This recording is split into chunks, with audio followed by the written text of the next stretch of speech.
Hi everyone! Ano ang simplest form ng fraction na to? Pag-usapan natin yan in this video.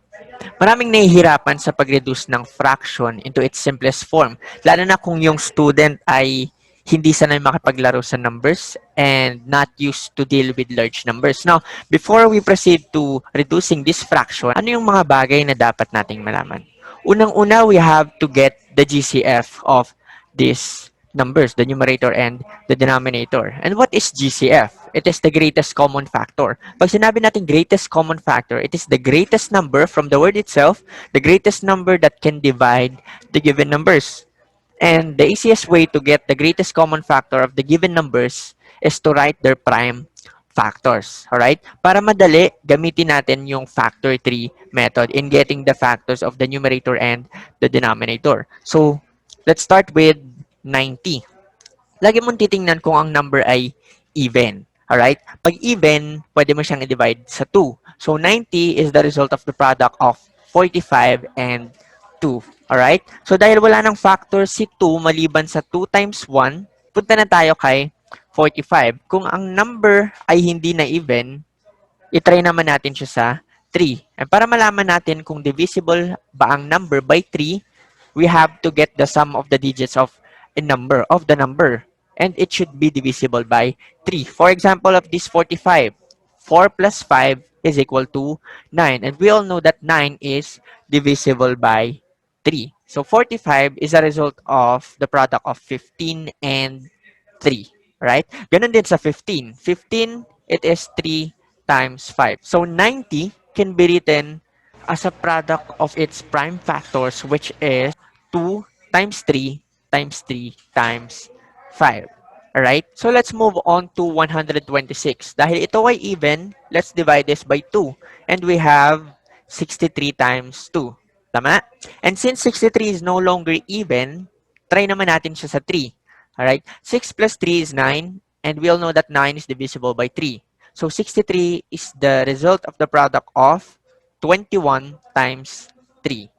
And 21 naman ay resulta kapag pinag-multiply mo ang 7 and 3. So 126 can be written as a product of its prime factors, which is 2 times 3 times 3 times 7. So by having the prime factors of the given numbers, we can easily get the GCF, or the greatest common factor. And what are the common factors of the given numbers? You have 2, 3, and 3. Alright? Note that the GCF is the product of their common factors. So you still need to multiply these 2, 3, and 3, and that would be 18. So pwede na ba natin i-reduce ang fraction?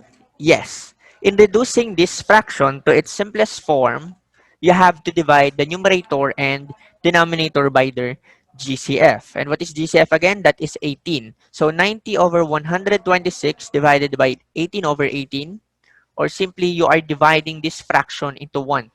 Alright? So we can simply divide the numerator to numerator and denominator to denominator. 90 divided by 18 is 5. And 126 divided by 18 is 7. As you can see, dividing the given numbers by their GCF gives you what is left on the table. So you have 5 over 7. Alright? Paano natin malalaman kung yung fraction ay nasa reduced na or naka-reduce na into its simplest form? So a fraction is considered reduced in its simplest form if the numerator and the denominator are relatively prime. Pag sinabi naman nating relatively prime, they have no common factors other than 1. And that is how we reduce a fraction into its simplest form.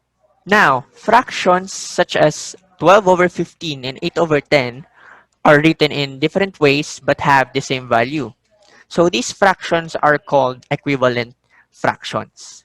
Pag sinabi nating equivalent fractions, these are the fractions that are written in different ways but have the same reduced fractions. For example, 12 over 15 and 8 over 10. By getting the GCF of 12 and 15, and what is the GCF of this? That is 3. And it can be reduced as 4 over 5. And 8 over 10, the GCF of this is 2 and can be reduced as 4 over 5. So as you can notice, they have the same reduced fraction but different in terms of their numerators and denominators, all right?